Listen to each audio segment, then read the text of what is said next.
ఈ రోజు ప్రవేశపెట్టిన కేంద్ర బడ్జెట్ కి సంబంధించి కుప్పంలో సీఎం చంద్రబాబు మాట్లాడుతున్నారు. లైవ్ చూద్దాం. డేటా సెంటర్ వస్తే ఏఐ వస్తుంది. ఏఐ వస్తే it is a game changer. అందుకే ఈరోజు ఏఐ యూనివర్సిటీ కూడా తొందరలోనే స్టార్ట్ చేస్తాం. ఎన్విడియా మిగిలినందుతో మాట్లాడి హైదరాబాద్లో ఉండే ఐఎస్బి మోడల్లో దాన్ని ఒక అటానమస్ బాడీ కింద దాన్ని తయారు చేస్తాం. One of the best AI university I can say. ఆ యూనివర్సిటీ కూడా ఏఐ లివింగ్ ల్యాబ్స్ దీన్ని కూడా తొందరలోనే ఎస్టాబ్లిష్ చేయబోతున్నాం. అప్పుడు నేను చూశాను ఇక్కడ కుప్పంలో 7వ తరగతి చదివే ఒక అబ్బాయి ఒక ఏఐ టూల్ ఉపయోగించి మీరు పోయి నిలబడుకుంటే మీ ఫేషియల్ రికగ్నిషన్ తీసుకొని మీ బీపీ ఎంత ఉంది, షుగర్ ఎంత ఉంది, హార్ట్ బీట్ ఎంత ఉంది, మొత్తం వేరియస్ పారామీటర్స్ రీడ్ చేసేస్తున్నాడు. నీ హార్ట్ కండిషన్ ఏంటి, హార్ట్ హెల్త్ ఏంటి, అవన్నీ రీడ్ చేసే పరిస్థితి కొంచెం 7వ తరగతి చదువుకొని కుర్రాడు. మన పిల్లల్ని కానీ మనం ఎంకరేజ్ చేస్తే రేపు రాబోయే రోజుల్లో ఆల్గరిథమ్స్ రాయడం అనేది వీళ్లకు చాలా ఈజీ అయిపోతూ ఉంది. ఇప్పుడు మనం చాలా ఎక్విప్మెంట్ తయారు చేస్తున్నాం. అవన్నింటికి రీప్లేస్మెంట్ ఏఐగా తయారయ్యే పరిస్థితి వచ్చింది. అందుకే నేను ఒక పిలిపిచ్చాను, రాష్ట్రం మొత్తం ఏఐ వాడండి, లేకపోతే ఏఐ యూజ్ కేసెస్ ప్రిపేర్ చేయండి. దానికి శాండ్ బాక్స్ కూడా పెట్టి పెద్ద ఎత్తున ముందుకు పోతున్నాం. దీంట్లో డేటా సెంటర్స్ పెద్ద ఎత్తున ఉపయోగపడతాయి. ఇంకొక పక్కన సపోర్ట్ ఫర్ టూరిజం కింద అరకు రీజియన్ ఒక హబ్ను తీసుకొని చేస్తున్నారు. దానికి కూడా స్వాగతం పలుకుతున్నా. రెండోది పులికాట్ లేక్, ఇక్కడ ఫ్లెమింగో ఫెస్టివల్స్ మనం పెడుతున్నాం. One of the most beautiful place. ఈ బర్డ్స్, రేర్ బర్డ్స్ అతిథులుగా వస్తూ ఉంటాయి, మన గెస్ట్లుగా వస్తాయి, కొన్ని రోజుల నుండి మళ్ళీ వెళ్ళిపోతూ ఉంటాయి. ఈ సీజన్లో ఆ ఫ్లెమింగో ఫెస్టివల్ ఉన్నది బ్యూటిఫుల్ ఫెస్టివల్. దాన్ని కూడా మనం ఉపయోగించుకుంటే పెద్ద ఎత్తున ఉపయోగపడుతుంది.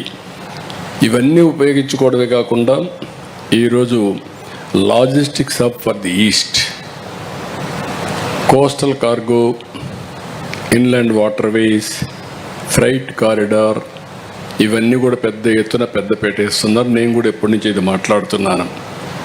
ఏదైతే సీ కోస్ట్ నుంచి ఈస్ట్ వెస్ట్ కారిడార్ మనకుండేది, సౌత్ నార్త్ సౌత్ ఉంది. ఇచ్చాపురం నుంచి ప్రారంభిస్తే చెన్నై వరకు, నార్త్ నుంచి సౌత్ వరకు ఒక కారిడార్ వస్తుంది.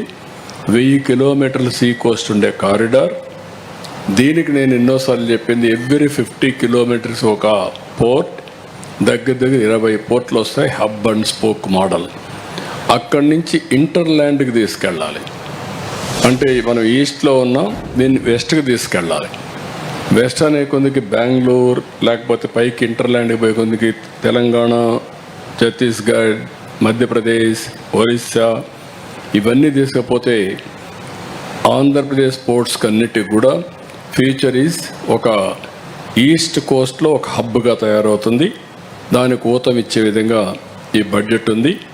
First time they are talking logistics hub. This is very important. దీన్ని ఎప్పుడో ప్రారంభించాం. అందుకే లాజిస్టిక్స్ డిపార్ట్మెంట్ కూడా పెట్టుకున్నాం. దానికి డబ్బులు కూడా మొబిలైజ్ చేయడానికి ముందుకు పోతున్నాం. రెండోది సిటీ అగ్లామరేషన్స్, గ్రోత్ సెంటర్స్. ఈరోజు 3 సిటీస్ని మనం ఐడెంటిఫై చేసాం.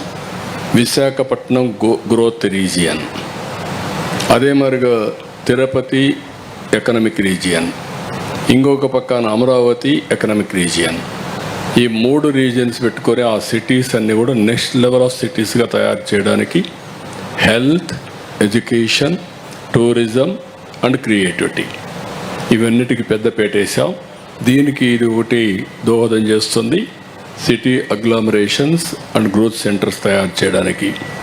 ఇంకొక పక్కన building industries the future, electronics, ISM, rare earth corridors, chemical parks, container manufacturing. ఏదైతే నేను మాట్లాడుతున్నానో లాజిస్టిక్స్ హబ్స్కి container manufacturing is very important. Containers కానీ ఒకసారి తయారు చేసుకుంటే సోర్స్ ప్లేస్ నుంచి డెస్టినేషన్ వరకు కంటైనర్లు వెళ్ళిపోతాయి. ఇది ఓన్లీ ఎక్స్చేంజ్ ఉంటాయి. ఇప్పుడు అంతా ఒక దగ్గర రావడం, మళ్ళీ కన్సాలిడేట్ కావడం భారీ ఎత్తున ఇన్ఎఫిషియన్సీ ఉంది. మనం ఇప్పటికే స్పేస్ సిటీ పెట్టాం, డ్రోన్ సిటీ పెట్టాం, ఎలక్ట్రానిక్ సిటీ పెడుతున్నాం, ఏరోస్పేస్ సిటీకి పోతున్నాం. అదే మరిగా కెమికల్ పార్క్ ఇప్పటికే స్టార్ట్ చేశాం. ఇంకొక పక్క container manufacturing, rare earth corridors కూడా తయారు చేస్తున్నాం. ఇవన్నీ పెద్ద ఎత్తున ఉపయోగపడతాయి. ఇంకొక పక్కన developing next gen services hub, deep technology. ఇప్పటికే మీరు చూసి దీనికోసం బయోఫార్మా శక్తికి 10,000 కోట్లు పెట్టారు. రీజనల్ మెడికల్ హబ్స్ ఇంట్రడ్యూస్ చేశారు, ఆయుష్ హబ్స్ ఇంట్రడ్యూస్ చేశారు. నేను కూడా ఎప్పటి నుంచో మాట్లాడేది ఆయుష్, నేచురోపతి, అదే మరిగా మనకు ఇప్పుడుండే హెలోపతి, ఇవన్నీ కూడా ఇంటిగ్రేట్ చేయాలి. ఇంటిగ్రేట్ చేసి మనం ముందుకు తీసుకుపోగలిగితే హెల్త్ అనే విషయంలో ఒక రెవల్యూషన్ వస్తుంది. దీనికి ఇప్పటికే స్టార్ట్ చేసాం. యోగా కూడా మనం ఇంటిగ్రేట్ చేయాల్సిన అవసరం ఉంది. అందులో భాగంగానే మీరు అందరూ వస్తే ఇప్పుడు చూస్తారు. We are in advance stage Sanjeevani project. There I will explain you what is Sanjeevani, how you are. ఈ సంవత్సరంలో అది ఏ విధంగా గేమ్ చేంజర్ అవుతుందో మీకు ఒకసారి ఎక్స్ప్లెయిన్ చేస్తాం. బయోసైన్స్కి ఇది నాంది పలికే పరిస్థితి వస్తుంది. ఒక్కసారి నాలెడ్జ్ ఉంటే ఆ నాలెడ్జ్ని మనం ఉపయోగించుకొని నెక్స్ట్ లెవెల్ ఆఫ్ బయోసైన్స్కి వెళ్ళి పర్సనల్ మెడిసిన్ కూడా వెళ్ళిపోయే పరిస్థితి వస్తుంది. దానికి దోహదం చేస్తాం. ఇంకొక పక్కన ఎంప్లాయ్మెంట్, ఎంఎస్ఎంఈ స్కేలింగ్. నేను చాలా దీంట్లో, ఎందుకంటే ఎవ్రీవేర్ నా first policy zero poverty, P4 ద్వారా ఆర్థిక అసమానత తగ్గించడం. రెండో పాలసీ నిన్న కూడా మీరు చూసుంటారు, 1 ఫ్యామిలీ 1 ఎంటర్‌ప్రెన్యూర్. ఎంప్లాయ్మెంట్. ప్రతి ఒక్కరికి ఉద్యోగం రావాలి. అది మ్యానుఫ్యాక్చరింగ్ కావచ్చు, సర్వీస్ సెక్టర్ కావచ్చు, టెక్నాలజీ కావచ్చు, నాలెడ్జ్ ఎకానమీలో. అదే సమయంలో ప్రతి ఒక్కడు ఎంఎస్ఎంఈ పెట్టాలి. ఎంఎస్ఎంఈ అనేది ప్రతి ఒక్క ఫ్యామిలీలో ఉంటే it will help reducing inequalities. దానికి కూడా వర్కౌట్ చేస్తున్నాం. వీళ్ళు దీనికోసం మీ గ్రోత్ ఫండ్ 10,000 కోట్లు పెట్టారు. ట్రెడ్స్ రిఫార్మ్స్, బిల్ డిస్కౌంటింగ్ కోసం ఇది తీసుకొచ్చారు. కార్పొరేట్ మిత్రాన్ని ఒకటి పెట్టి ఎట్లా వీళ్ళు హ్యాండ్ హోల్డింగ్ చేయాలో దానికి దోహదం చేశారు. ఇంకొక పక్కన 75% ఎంఎస్ఎంఈలకి క్రెడిట్ గ్యారంటీ ఇచ్చారు. మనం గవర్నమెంట్ ఆఫ్ ఆంధ్రప్రదేశ్ ఒక 20% ఇచ్చాం. అంటే దగ్గర 95% క్రెడిట్ గ్యారంటీ స్కీమ్ ఇచ్చాం. అంటే ఎవరైనా ఒక ఎంఎస్ఎంఈ పెట్టుకుంటే బ్యాంకర్ డబ్బులు ఇస్తే almost all risk is neutral, only 5% కూడా లేదు. దానికి కూడా దోహదం చేశాం. ఇలాంటి ప్రోగ్రామ్స్ అనేది చేసి ముందుకు పోతున్నాం. కాబట్టి ఒక మాటలో చెప్పాలంటే ఇది ఫ్యూచరిస్టిక్. భారతదేశానికి ఉండే అడ్వాంటేజెస్ అన్నీ నెక్స్ట్ లెవెల్ ఆఫ్ ఎకానమీకి తీసుకుపోవడానికి ఇది దోహదం చేస్తుంది. కాబట్టి దీన్ని పూర్తిగా ఎండార్స్ చేస్తూ ప్రధానమంత్రి గారిని, ఆర్థిక మంత్రి గారిని ఇద్దరిని మనస్ఫూర్తిగా అభినందిస్తున్నా.